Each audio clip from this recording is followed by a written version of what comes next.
Merry Christmas, dear listeners, and welcome back to Fright or Flight, the podcast where we rank, recap, and review every horror movie in a given franchise. I'm Jumpscare Jer and/or Geraldine, the Fright of the podcast. And I'm Frankie, the Flight of the podcast. Geraldine, I love the holidays. I don't know about you. I do. It's a special time of the year, and it fills up my heart with glee. Yeah. There's a lot of Grinches out there. Bah humbug. Yeah, I'm not one of them. I'm not either. I mean, it depends on the year. If I'm having a bad financial year, I'm a Grinch. I just feel like it's fun. You get to hang out with your family. There's a lot of food involved. Lots of yummy food. Oh my God. For Thanksgiving. I'm a big fan of the sides, obviously. I like mashed potatoes, mac and cheese. Deviled eggs. Oh, the deviled eggs are so good. That's why they're called the deviled eggs, because they got the devil in them, because they make you... Yep. Well, I hope everybody else had a good Thanksgiving. Mine was fantastic. I hope you guys are looking forward to Christmas. We'll be covering a few horror Christmas movies this year to celebrate the holidays and are happy to have every listener join us for the festivities. Our movie this winter cold night is 2017's Better Watch Out, directed by Chris Peckover and written by Zach Kahn and Chris Peckover. To me, this movie is like Young Sheldon gone wrong. It's Billy and Stu Zoomer edition. Okay. It's like Incel Part 2. It's so good. Oh, man. You know, when I first was introduced to this movie, my mom was like, oh, Geraldine, you got to watch this movie. It's so good. It's crazy. You're not going to expect anything that happens. And you know what? She was right. Yeah. A lot of surprises in this film. So many surprises. But, like, they're pleasant surprises. They make you, like, you should walk away from this movie feeling really mad. Like, if you're not mad while you're watching it, I don't know. I agree with you. I think in a lot of ways, this movie is kind of a reflection of like privilege and manipulation. And like I said, incel culture. Like there is like this kind of idea and thinking that I think it's so archaic that we don't see how it's still prevalent in today. Mm-hmm. And the fact that here's a kid, he's young, and basically he feels like privilege, like it's a privilege, it's a God-given right to this woman. Yeah, because she's beautiful and she's young enough and he thinks that he's old enough. This man is literally not even a man. This little boy is 12. Yeah. He's about to be 13. Yeah. Semantics. Shut up. And I think this movie does do a great job of like approaching all these things and covering them in a very uncomfortable and sometimes disturbing manner. Yeah, that was one thing that I will say watching this movie, like, even when I made my boyfriend watch it recently, we were both like, well, the first time I saw it, I was very uncomfortable because it's like, what are they going to show? What's going to happen? Yeah. But my boyfriend also made that point. He was like, I don't like where this is headed. And I'm like, yeah, you don't have anything to worry about. Nothing gross. But it's still uncomfortable and unsettling. It is so uncomfortable because you don't know. As like a first time watcher, like you're literally like, please God, please, nothing disgusting happen. For the viewers at home, the general plot of this movie is about Luke and Ashley. Luke is a 12-year-old boy who has a crush on his babysitter, a 17-year-old girl. But the five-year age gap does not discourage him in any way. Neither does all the rejection of several advancements that he's tried on his part. Eventually, right before Ashley's about to embark like on a big move to a different state, Luke's parents offer her one last gig before she leaves so that they can attend a Christmas party. Ashley takes him up on it, only to find herself in an onion of horrors, slowly being peeled back one layer at a time by the most mischievous and deranged kid in the neighborhood. Oh my God, yeah. So whenever I first started watching this movie, I was like, oh, he seems adorable. Seriously, he could have been up for the part for young Sheldon. He's a really cute kid for sure. Like he's adorable, and that's why like there's like this innocence to him. Like when you're watching the movie, you're like, oh, he looks like a sweet kid. He comes from a decent family, but then like you hear the way that the parents talk to each other and stuff, and you're like, no, they're funny. The parents are funny. There is a comedic element to the film. Patrick Warburton. Who doesn't love him? You know. Yeah, he's an up and coming actor. I think he's been in a few things. Oh yeah. You know, he's not too famous or anything. Not the first movie we've seen him in on the podcast. Right, Scream 3. He was in Scream 3, and I do think these two characters, the two main kids, they remind me of Billy and Stu. Just like, you know, at the time, I'm sure Billy and Stu, played by Matthew Lillard and Skeet Ulrich.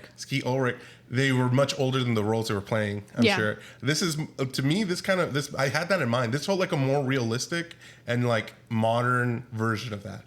where like that's actually how kids look like in this movie. movie. There are some Scream vibes to this movie that I didn't pick up on when I first watched it, but Patrick mentioned it last night when we were watching it, and he was like, "This reminds me of Scream." And I was it's just one kid who's really into it, and this other kid who's like just following along. Yeah, just following along because he's like, "Oh, he's just my best friend." Yeah, the cast is quite small for the film. The budget was only $3 million.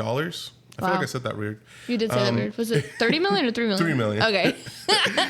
It was shot in Sydney, Australia. Really? Yeah, it was in January and February of 2016. It was originally set to be filmed in South Carolina for $500,000, so $500,000, when the director, Chris Peckover, was approached by an Australian producer who offered $3 million to shoot the film in Australia after hearing that Peckover's mother was an Australian native. Love that. Yes, because they got more monies, they can make it better. We love that. Yeah, so luckily for everybody, I mean, and I think the movie got good actors. I felt like I was a little bit worried at first just because I could already tell this is a low budget movie. And at the very beginning, it was like, okay, this is probably just like a talk kind of movie. But then like, yeah, the budget was definitely spent and it was worth it for sure. It was so worth it. It's such a good movie. I really enjoy it. The cast features Olivia de Jong as Ashley. You might recognize her from playing Priscilla in the new Elvis movie that came out last year with Austin Butler. I have not seen the new Elvis movie. Well, Priscilla was Elvis's wife. His like really young underage wife. I thought you were going to talk about Sofia Coppola's movie, and I was like, I don't think that one's out yet. But now I'm tracking because there are too many Elvis movies, and like stop. Yeah, that's coming out soon. Levi Miller played the little kid, the 12-year-old Luke Lerner. He was in Peter Pan. He played Pan. And he's set to be in an upcoming Marvel Sony film, Kraven. And he plays like the young version of Kraven. Oh, that's exciting. Okay, because that one looks awesome. And Dacre Montgomery's in here. Yes, he is. And I forgot he was in this. This is before he was in Power Rangers, before he was in Stranger Things. This is before all that. He's always playing them assholes, dude. Yeah, but he does it so well. I love his style in this. Like he's wearing like a stupid hat. He looks so douchey. He looks so douchey. He looks like an idiot. But that's perfect. It is so perfect. Could you see him as like a romantic lead? Like just like no douchiness, it's just genuine. Only if he has his accent, I could, because he's very dreamy. I think he's also possibly Australian or something. He is Australian. He's got a really beautiful accent. When I heard him talk, I was like, oh man, you are dreamy. The only thing I know about Australian accent is the narrow, clear. That's all I know. No, I don't even know how to do it. Oh wait, because Bluey's Australian, isn't it? Bluey, yeah, but that's from H2O. There's like this show about like girls who would turn into mermaids. That would be so creepy. Isn't that basically the same thing, a dolphin and a mermaid? Not quite. That'd be so creepy.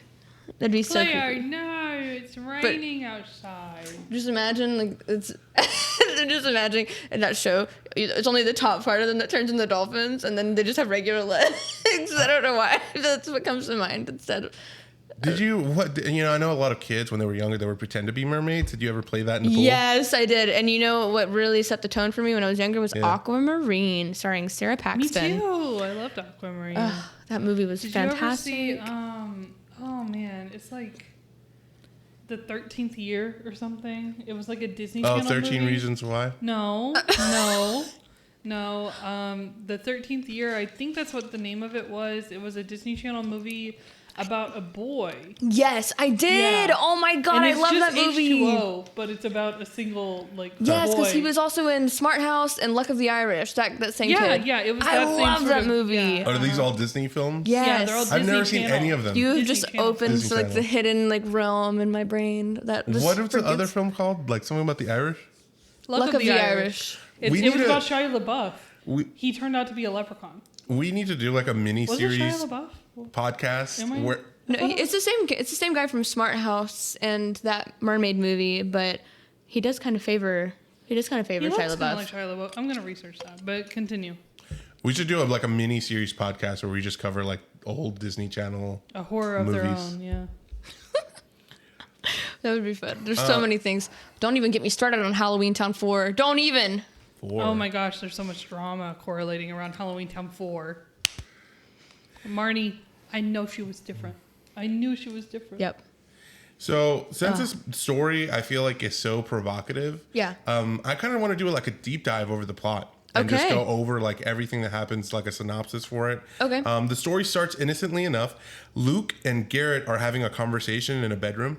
The bedroom, dope as hell, gotta say. They have like a chair that looks like a hand. Yeah, I You like sit stuff in the like that. palm. That is super cool. Love it. However, the conversation they're having isn't quite appropriate. It's not for their appropriate. age. Well, They're- I mean, for their age, definitely a little bit not appropriate. But But in it is terms of like, realistic. it is realistic for Yeah. 12-year-old boys to be disgusting. Yeah. They're talking about what turns women on. Yeah.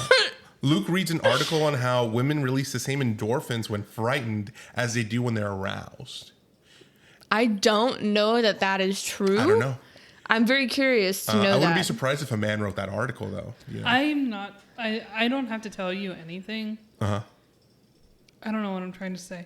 You're not surprised. I can tell you without a doubt that was written by a man. Yeah. Yeah, a woman would never write that. Because whenever I go to haunted houses, I get scared. I'm not like roused in any way, shape or form. I'm literally like in my like fright or flight, like not fright or flight. It's actually fight, flight, or freeze zone, where I'm like, where you do one of the three things. Apparently there's a fourth one as well that I found out recently called What is it? fawning. The fawn response. Yeah. Yeah, the fawn response, where you basically people please, and I was like, oh, that means I'm always in that mode. Why are they? Did they have to pick another F word? Like somebody out here is just trying to make it work. No, I don't know. I think it's just easier for people to remember, but it just has to do with your brain chemistry and stuff. Fair enough. The language you're talking about this in is also very provocative. Provocative. Very provocative in that, like, they're saying things like, "Oh yeah, that's gonna make her wet." You know, it's really like out there, like, they're pushing it. And these are No. and these are 13-year-olds playing 13-year-olds. Like, they are young, and so they're saying these things.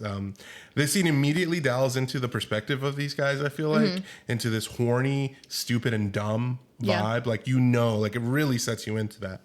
At first, strange things start happening outside of the house. Yeah. You know, they're putting Ashley on edge, but it ultimately appears that it's just Luke's friend Garrett who has arrived for a visit. Yeah. Because the parents went out to like this big Christmas party. A lot of fun between them, talking about like, oh, you're such a metrosexual, and like, Oh my god. he doesn't even so know funny. the meaning of the word. Doesn't he say metrosexual? Yes. Oh, How do you know? I heard it. That's the one part of the movie that I heard was him saying metrosexual. And I she says- remember thinking, I was like, that's not the right word. And she says it's metrosexual. Yeah. And I was like, Which good. isn't a term that I, really hear at all. It was mostly in the 2000s. I think it's a very dated term. it is a dated term. It was basically like men who appear like they would be gay, but they're not. Like, basically, it was just about fashion sense and their like likability and their things Yeah. that they I like. think men it was who just- actually cared about their appearance. Yeah. Or just men who didn't like cars and trucks, maybe. Trucks Not and guns? something that you would typically associate with a straight man, I guess. But Yeah. it's silly. Yeah, it's a lot of macho sensitivity. But I love Patrick Warburton's character because he's like, I'm allowed to like gay things. Yeah. It's just so stupid. And it kind of tells us, I feel like this movie does a really good job, especially early on, like telling us what we're going to get throughout the film. Like, there's a little bit of humor. There's a lot of like gross speaking about sex and about being a teenage boy.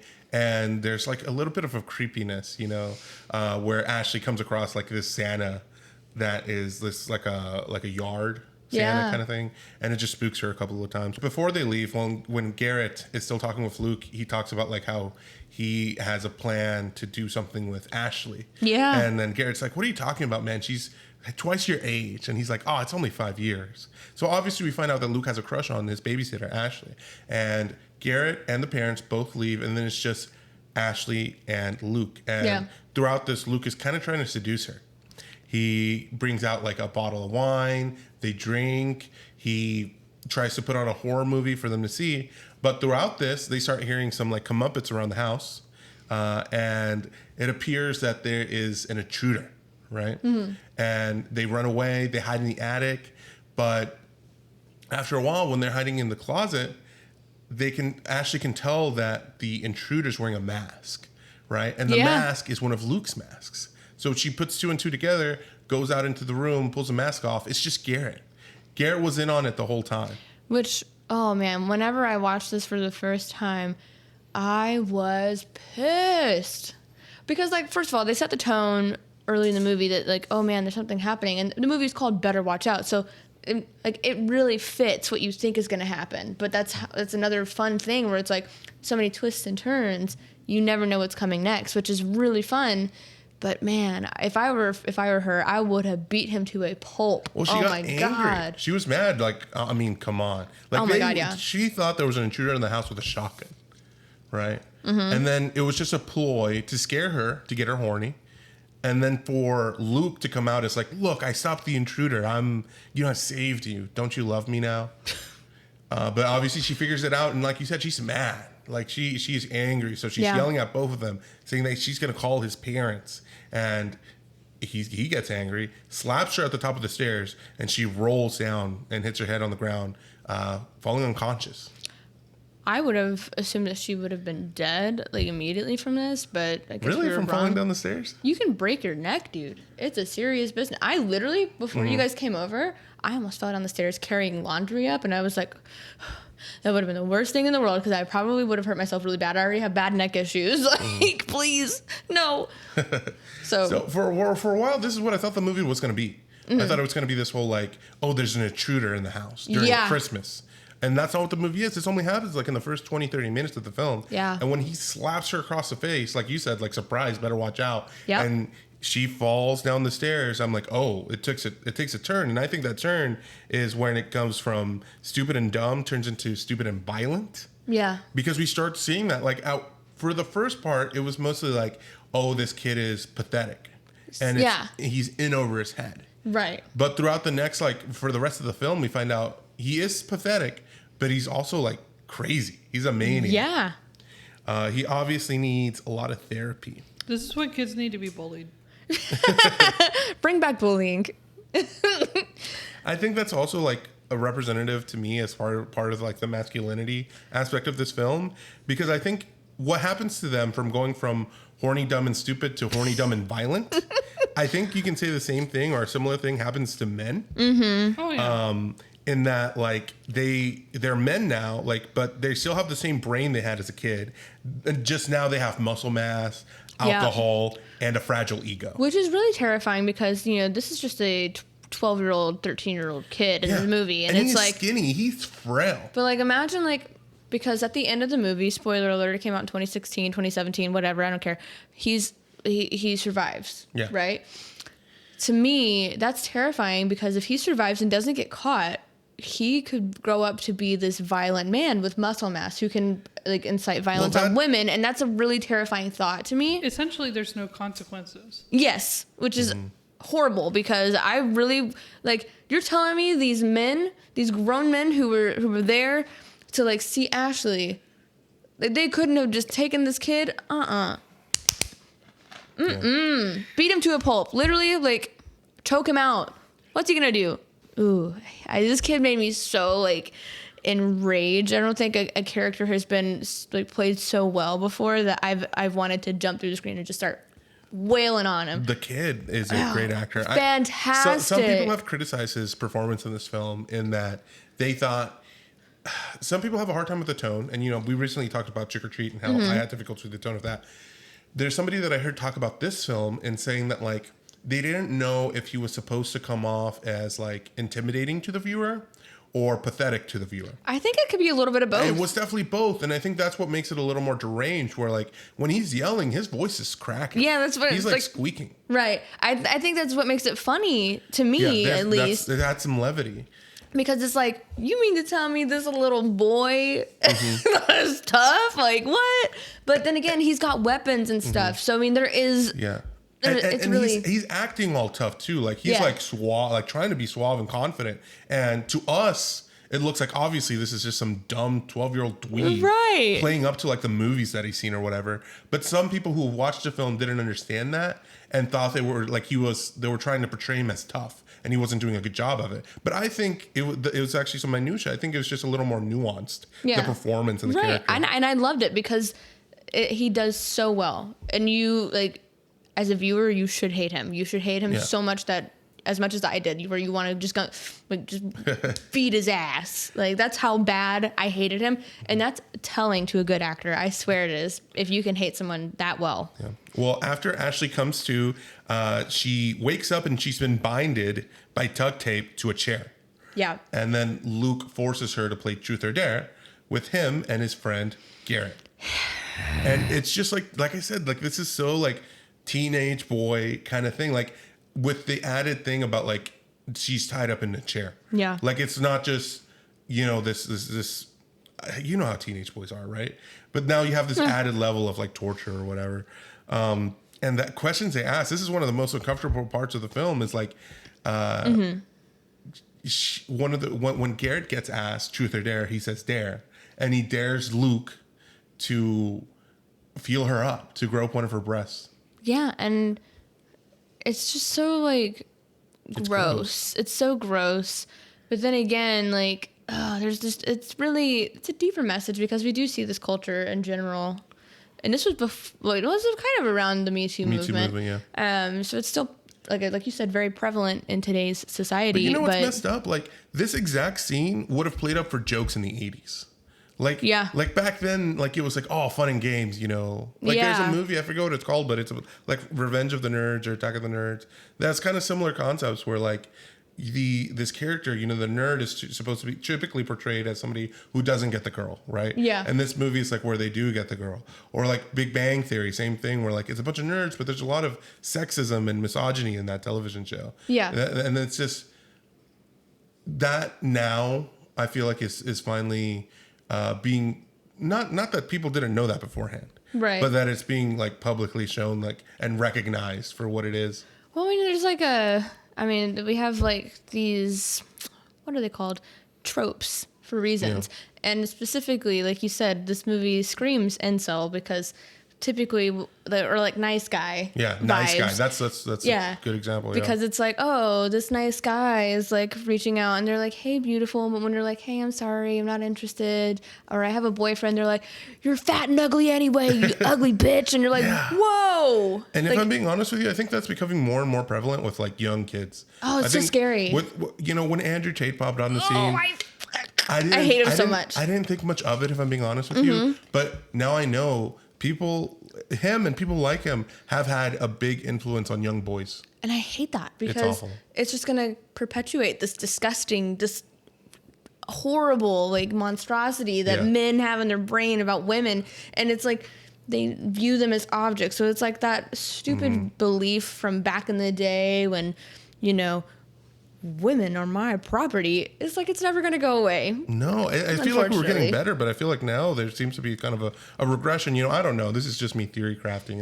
Just from what I see publicly online, that's how it feels like sometimes. Oh man. So it just, seeing this little boy be this way to a girl because he thinks that he's entitled. He thinks that she owes him. Yeah. That because she's been with bad men. So I'm good. Yeah. That's basically it. That's like, whoa. She has full choice and full I don't autonomy. know and obviously this character, we find out that she's a virgin. She hasn't even been with any of these men, at least. But he assumes, like, because eventually what happens is she's duct taped to the chair. Right. The boyfriend shows up, Ricky. Right. Garrett's freaking out, like, oh my gosh, everything's gonna get messed up. We later gets revealed that Luke called him on purpose. He texted him to come. And so like I said, it's an onion that gets layers on it, and it gets revealed that like he's actually masterminded this whole event. And when Ricky does show up, he comes with flowers. He wants to give flowers to Ashley because they've been having a tough time since she's about to move. And that's a tough thing to deal with in general, to go away to college and stuff. That puts pressure on people, on any kind of relationship, family relationships, romantic relationships, friendships in general. Like, so they've been like kind of going back and forth, and they fight while she's babysitting, and then she's like, okay, never mind, we're okay. Yeah. And so you think like, okay, you know, this is just a typical couple. But then he shows up and he doesn't even look like he looks like a nice guy. He does. Me. Yeah. And later it's revealed that he's being genuine. He brought the flowers to be like, hey, I know you have this big thing in front of you. Yeah. And I want to support you through it, basically. Right. But he gets led upstairs trying to look for Ashley, and Luke gets behind him and hits him with a bat. and he starts doing this dance, this like Joaquin Phoenix Joker dance, which I think he did such a good job of. Like he is smooth. Like he's feeling himself throughout the movie. He's fucking crazy, bro. He is deranged for sure. And he thinks that he's been knocked out. No, he's still all right. He gets up and it starts threatening him with the bat, right? But Garrett comes up the stairs with a shotgun and says, hey, put it down.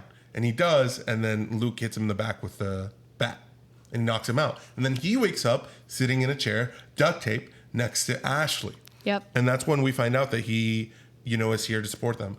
Ashley, by this point, has managed to find like a piece of broken glass that she uses to cut the duct tape that's keeping her tied. Yep. However, during this, the reason she's able to do this without them seeing it is that they drag the boyfriend, Ricky, into a different room and do a reference to a movie I've never seen before, Home Alone. Where they have, it looks like a bucket of paint. Yep. And they put something in it. I don't know what it is, I assume. I think it is just paint. Oh, it's just paint? I think it's just a bucket of paint. I think you're right, actually. But it's actually full. But I'm assuming in Home Alone, first of all, it wasn't real. It's probably staged choreography. Yeah. And 3, it probably was possibly empty. Yeah. Well, they set it up basically for an execution where he sat in a room and there's some stairs above him. So Luke is standing right above him on a different level of the house. Right. And he has a paint bucket attached to a long rope. And he just drops the paint bucket. And it swings and misses him. And by this point, Garrett, his friend, is freaking out. He's like, whoa, man, you're going to kill him. Yeah. And then Ashley manages to untie herself from the chair, like runs into the room where that's happening. And he's like, hey, stop it. Right? Trying to stop him. Like, let it go. And that's exactly what he does. He drops it again. And this time it swings directly into his head and kills him. Which, of course, like logistically, that makes sense because who would survive that? That is a massive head trauma. Yeah. Like that's I feel like that would absolutely kill you because of the force and the swinging and the. I'm not sure. I don't think exactly what happened. I don't want to test that theory. But visually, like seeing all the paint, it was like yellow paint. Yeah. It was striking. It would have been. I mean, this is just a tiny picky thing, but because it's a Christmas movie, it kind of would have been a little bit cooler if we could see green paint instead. Yeah, red and green. Red and green. But I want to talk to you a bit about that. This is a holiday film. Yeah. But I kind of don't feel like the Christmas aspect doesn't play a huge part into the movie. It just happens to take place during Christmas. But I still love that because, a lot of people, this is like a big controversy amongst like fans of Christmas movies. People don't like Die Hard. People don't like to consider that a Christmas movie. To me, it takes place during Christmas. It's a Christmas movie. Fair enough. People say the same thing about Nightmare Before Christmas, about like, is it a Halloween movie or is it a Christmas movie? It's both. It's both. I agree with you. So, like, to me, I don't care. As long as there's snow and stuff, like, I would associate with holiday movies in general. So I would put that as part of my list. It's definitely something that I would rewatch for fun around the Christmas, the holiday season. I just love it. It's good. It's a good time. And just because it doesn't play a huge role in it, there are things that definitely do take place that are fun, that are Christmas related. Yeah. Like, later Ashley gets tied up with Christmas lights. That's fun. Yeah. Love it. That's what happens here, where she gets knocked out again, and that's how she wakes up. She gets tied up in a bunch of Christmas lights. Yeah, yuck. And during this, the next boyfriend has been called over. Her ex-boyfriend, Jeremy, played by Dacre Montgomery. I'm not sure if it's Dacre or Dacre. Do you know? I'm not sure. It should be Dacre. It should be Dacre, I would think. Right. Well, he comes over, and Luke is like, "Hey, she's there right now, but she wants you to write an apology for her, right?" And he does initially just a sorry. And he's like, oh, are you sure that's all you want to say? And he's like, shit, you're right. So he takes it back and writes a longer apology note. And when he's finished, Luke comes up from behind him, wraps a rope around his neck, and basically pulls a rope with a lawnmower and hangs him. This is probably one of the more cool scenes, in my opinion. It was really like well done. But also, his character is so shitty, but you also feel bad for him because, like, obviously the guy doesn't deserve to die. However, he does kick a cat. Not about that.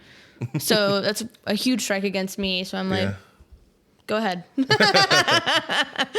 Yeah. But he does such a good performance that I'm also, I don't know, but also just knowing his character from Stranger Things, I also have like this little bit of sympathy for him, but he also plays a bad guy a lot and he plays it really well. So it's kind of exciting, I guess, but I hope it doesn't get typecast that way because I would love to see him in a beautiful romance. I could see him in a fantasy. I want him to do I want to see him. This is Billy, right? Yeah. Yes, I want to see Billy. him in like a period piece. That's, like Pride or Prejudice. He with like the suit and I think stuff. he'd do a great job. I think he would do a great job. I would love to see He's him in got like the a dramatics. holiday romance movie with his beautiful I'd be down. accent. He has a theatrical face. He really does. Yeah, He's he really gorgeous. does. He's got that sort of pretty man face. Yeah. He reminds me in a really weird way. They look nothing alike to me in my opinion, but he reminds me a little bit of Zac Efron. No, Oh, wow. yeah, it's the It's eyes. just the eyes, Yeah, really. It's the He blue reminds eyes. me of Hugh Jackman. It's the eyes. I could see that. And he's also got like a square jaw. Yeah, He he's does, just yeah. very Kinda wide. dreamy. Have you seen Zac Efron lately for the wrestling movie? Oh yeah, it looks great by the way. He looks like a different person. But he did. I think he I don't know how he had a reconstructive surgery from what I saw. He says he hasn't, but I do believe he has. And the way, I don't know how he worked out to get his body so like stocky and square. Yeah. It's crazy. He is just insane. I'm excited to see it. Garrett has a change of heart and starts to free Ashley. Yeah. And this is where things get insane to me. Because Very insane. earlier in the film, after Garrett dared Luke to touch Ashley, Garrett was like, hey, okay, now you got to dare me to like make out with her. And he's like, no, you don't touch her. Yeah. You know, she's mine. Again, that property kind of Yeah. ideal. It's disgusting. Well, while he's untying Ashley, Luke sees him and just blasts him. Like the frame is just him getting blasted to the other room, right, with the shotgun. And he's surprised. Garrett is like, man, you shot me, which reminds me so much of A the scream. of I'm feeling woozy, man. Like it reminds me so much of that. Yes, and then he's like, "Oh man, like My parents are gonna kill me." And Yeah. then parallel to Garrett, and he's like, "I want my mom." Yes. Like, ah. It reminded me so much of that scream. And then after he says that, right as he's saying mom, he gets blasted in the face with a shotgun by Luke. And this is where, Crazy. like, throughout the whole movie, you kind of get the sense that Garrett is safe. Yeah. Because he keeps on being like, well, he's my friend. Because Ricky and Ashley both throughout the whole entire film keep trying to appeal to Garrett. Like, hey, you don't have to let him do this. And Garrett is already having doubts. He's like, oh man, we're going to get so much trouble. Right. Like all these people keep coming over. It's getting more and more complicated. When Ricky died, he was like, oh my gosh, somebody's dead now. Yeah. And so he was super surprised that Luke turned on him. I was surprised too. I was and then too. Luke kills him. And then he has this like reflection of like, oh my God, I just did that. Yeah. And then he's like, oh, I was getting tired of him anyway. Yeah. He was annoying me anyway. That's why this kid did such a good job. He did. He really did. God. He would have made a great like young Joker or something like that. I want to know like where he's at now. I hope that he's like continuing. Like you said, he's in Craven. I Yeah, guess he's gonna be in but Craven. I want to see him in more horror movies. I like MCU, but I don't care enough about MCU versus like horror movies and stuff. Yeah. Like, come on. Ashley has this one final part in the chair where he's like, I don't know why I'm like this, basically. And she's like, I know why. Mm-hmm. And she never answers. But he stabs her in the neck Yeah. with a knife. And then she's dead. So everybody's dead now. He has the letter that Jeremy was writing. Yeah. Makes it look like it was a murder-suicide. Right. Makes it look like he's the one that killed everybody and then hung himself. Right. So he goes back to his room, turns out all his routine stuff on so they know that he's been asleep in his bedroom this whole time. Mm-hmm. He has a little kerfuffle where like he has this thing outside of his door, this pencil, because he's been sleepwalking. So he has to put it back. He's unable to. So he has to close the door, put it back, go into another room, go outside the building, and crawl back into his room from the window to lay down so the pencil can be there. Because he couldn't Too much work. put it there from the outside. So then his parents come home. His mom screams. He's like, oh, where's Luke? Where's Luke? She goes up, finds Luke, hugs him. The police come. They start investigating. She's like hugging him. And he's like, what happened? And she's like, oh, honey, everything's going to be fine. It's going to be okay. You mean to tell me these parents are not suspicious that he's the only one who comes away untouched? I'm sorry. No way. Well, think about it. This kid is so like typical, like thinks women are objects. Yeah. He's obviously a coddled little boy. Yeah, he Yeah. is. He's so entitled. And like you said earlier, like men get away with this stuff all the time. Mm-hmm. So it true. sounds super unbelievable for me. And especially since this kid's like a 13-year-old kid, there's this other man who's done all this stuff. You know what I'm saying? So in some way, I think it could be arranged to be like that. Yeah. And while he's being comforted by his mother, they pull kind of a Scream 4 and they're like, we got a live one over here. Yes, they do. He looks out the window and sees Ashley on a stretcher being Iconic. rolled into an ambulance. Yeah. And she gives him the finger from the stretcher. Love it. Yeah. And that's Better Watch Out. They leave it like there's gonna be more. They do. I don't think there is. In the middle of the credits, it was a shot of Luke, and he was like, "Mom, we need to go to the hospital. I'm worried about Ashley." So they Yikes. literally pull a Scream 4 there. Yeah. Where you're like, "Oh," and they don't show it. They don't show it. I think that was probably an intention. I know a lot of directors leave that in just in case, so, they can get hired on for another movie. But the film cost $3 million. I don't know how much of its budget or how much the producers intended it to make at the box office, because it did have a theater release, but the theater release only made $150,000. So, That is so disappointing because it's so good. so it did not make any money at the box. It lost a bunch. Even to the $500,000 they were initially going to get to make the movie, they didn't make their budget back, like not even by half. So That is so sad. now I don't know. Like I said, like this movie, some movies are made with the intention of going out to on demand or being sold to a streamer. And this was on a streamer. I watched it on Peacock. So I'm not sure. Maybe they made more money. Maybe they weren't expecting all the money to come through ticket sales. But if it was, it definitely didn't do well in theaters. That's incredibly disappointing. Yeah. But yeah, that's Better Watch Out. I actually surprisingly enjoyed it. Yeah. I felt like, honestly, I related to Luke in a lot of ways. Ew. Not in the maniacal murderous flag. way, Boo. Red flag. Boo. but in how he arranged everything, like the faking sleepwalking. So like before any of the stuff in the movie took place, like one of the first things you see is the mother being like, "Hey, make sure you put this pencil here because he's been sleepwalking. He doesn't know he's been sleepwalking, but if if the pencil falls over, we know he sleepwalked, and if it doesn't, it means he's fine and he doesn't have to know." And he faked sleepwalking so she could come up with that plan, so he could therefore have his own alibi that he didn't even have any involvement in. The mother knows because she's the one that set it up in the first place, but it was his idea to begin with. It's classic manipulation and persuasion, and this is something that I've done a lot in my life. Oh my God. Okay. Red flag.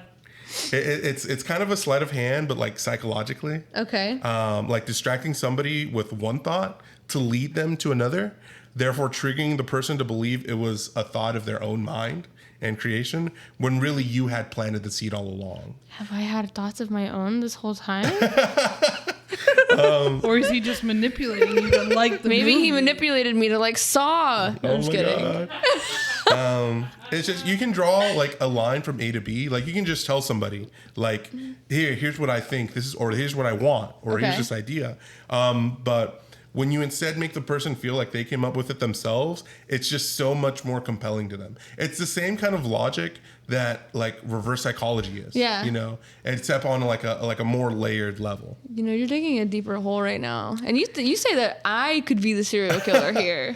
Well, it's just something I recognize so intricate. It is something. It's a part of me. It's something that I just throughout my life, like from a child, I always did. So like seeing it on screen, I'm like, oh yeah, like this reminds me of myself. I mean, we've all like done little things here and there to get our way, but I mean, I wouldn't go through anything like this. This is too much. I've gone through a lot. Your girl does not put a lot of thought.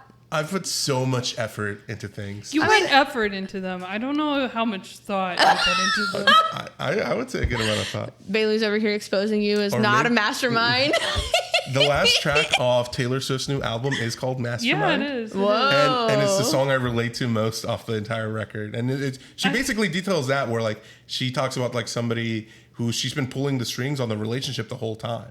Oh. Yeah. And that's how I What if I told you from the first moment I saw you Yeah. that I wanted you to be mine? Yeah. Oh, okay. Interesting. And just like fabricating and creating situations and scenarios, environments that are just like most likely to show you in the light that you want to be exposed as. That's just too much work. It is a lot of work, and once you get too deep into the web, you have to uphold so many different things, and it's hard to keep a track of them. See, this is the PSA at home. Don't be a manipulator because it's too much effort, and your girl does not have enough like brain power to put that effort in. Yeah. Like I put a lot of effort into things that I do in life, but like I am not gonna jump through hoops and make people be like, oh my God, you're a sweet baby angel. Like, no, I don't care what you think. I do to a certain point because everyone does, but... And if you don't like me, it's fine. I'll just cry in private. Like, it's not a big deal, but... It is so messed up. You start crying right now. It's not a big deal, guys. Yeah, but you're right. Big red flag. What did you think about the movie? Oh my God, I loved it. It was insane. Like, it was a crazy twist that I did not see coming. Because it was so much better than I thought it was going to be, if I'm being honest. Okay, I was so glad that you said that, though, because, like... Whenever I was first shown this movie, I was thinking the same thing. Like, oh man, it's probably one of these like lame little low budget movies. I don't really care. But I hold my mom's opinion, my family's opinion high. But I also keep in mind that I also have my own opinions because there are definitely things that I think are like great movies. For example, that I've shown them and they're like, what the hell was that? And I'm like, you don't like it? What? So sometimes it's like taking it with a grain of salt. So, but I knew that like if they liked it and they were like, no, it's really so good, then I was like, okay, for the most part, they've not been wrong. But there are definitely movies that we just disagree on. That's just part of it. Yeah. But this was one that we did agree on. I was like, whoa. That's awesome. Between Garrett, Luke, and Ashley, like their performances were great. They were really great. I think they did a great job, and I'm excited for them to do more films. I know the kid that played Garrett ended up being in a really popular film, Disney film. Yeah. It was called, I don't remember the name, do you? Oh, it was something like Alexander. And the annoying, most horrible, terrible day or something like that. The worst, terrible day. I don't know. But it had Jennifer Garner in it. I think it had Steve Carell, possibly. It's like no good, very bad, awful. Yeah. Yes. Day. I think it was based on a book. Yes, based on a book. Exactly. So I'd never watched it, but I remember seeing many commercials about it back in the day. He did great. Yeah. He did great. So it's just nice to hear that they're going on to do more things, and it's super fun. It's funny now that I think about it. The lady that played Ashley played Priscilla in that Elvis movie. Dacre Montgomery was also in that film. Was he? Yeah, he played like a producer, I believe. Fun. But also, he went on to be in Stranger Things. Yeah, that was interesting because it took place like... Apparently, Dacre Montgomery belongs in a previous time period because he's never in a movie set in like the now. Yeah. Except for this movie, I guess. But he's almost always in a movie set in the 80s or previous. Even in this movie, so he's dressed like he's from the 2000s. So true. So he true. just belongs back then. Yeah. That's so funny. I think this movie was really dark and disturbing while still leaving small trails of levity and like situationally comedic situations.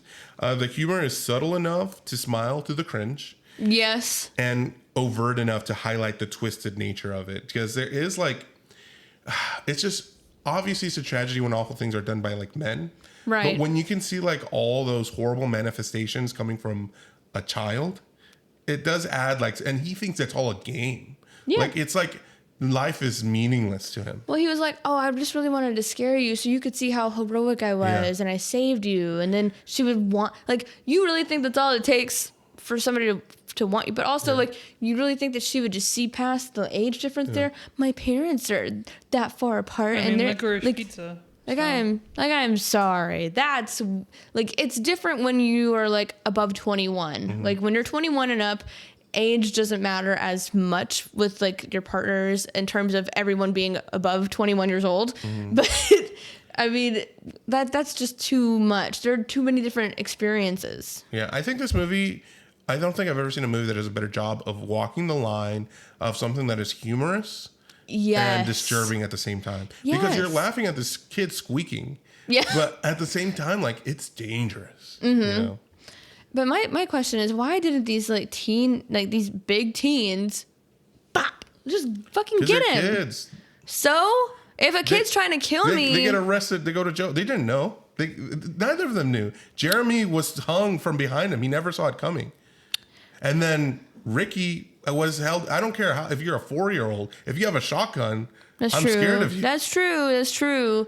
But I would not turn my back on him. I'd be like, you get up and you're going to, I don't know. It's hard to just think about what you do in the moment, but I just wouldn't let this happen. I don't think they had the opportunity. It's kind of similar to how I feel about like movies that include dolls, like Chucky and shit. I'm like, it's a doll, kick it.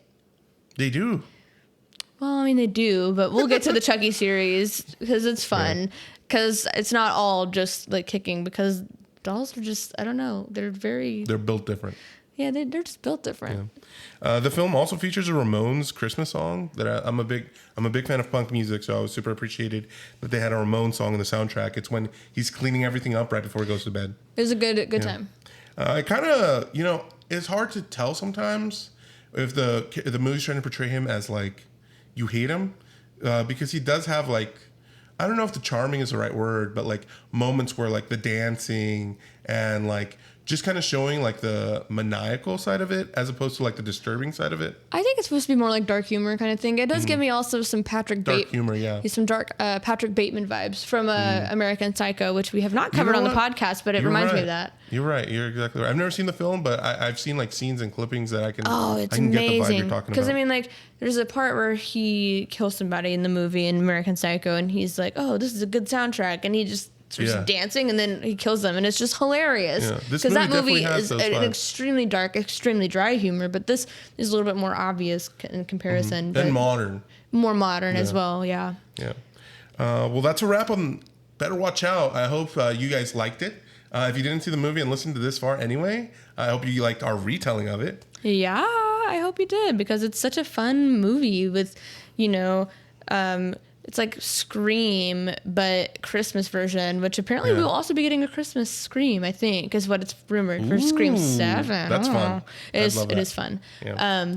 But it's just, you can add this to your like holiday movies to watch with the family, because it's not too inappropriate. I mean, other than language, so just make sure that they're above age. You can watch it on many streaming platforms. I watched it on Tubi TV, which is great because it's free.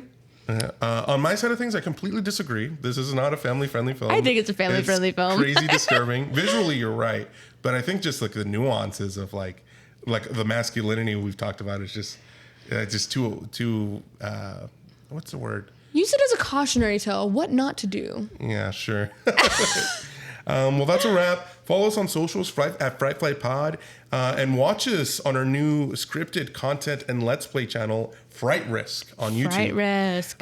You can watch our top 10 Saw Traps list and our gameplay of Five Nights at Freddy's. Yes, and we'll have more fun content to throw your way. I think we have a holiday themed content idea coming soon that we'll definitely do. We haven't ironed out all the details, but we'll see. It's going to be holiday themed, so it'll be fun. Yeah, so go subscribe over there, hit the notification bell to know when we upload new videos, and we'll see you next week. See you next week. Goodbye. Bye. Thank you for listening to Fright or Flight, a Live Oaks Village production. This episode was hosted by Geraldine Johnson and Saul Alberto Arizmendi Ochoa. Editing and music composition by Saul Alberto Arizmendi Ochoa.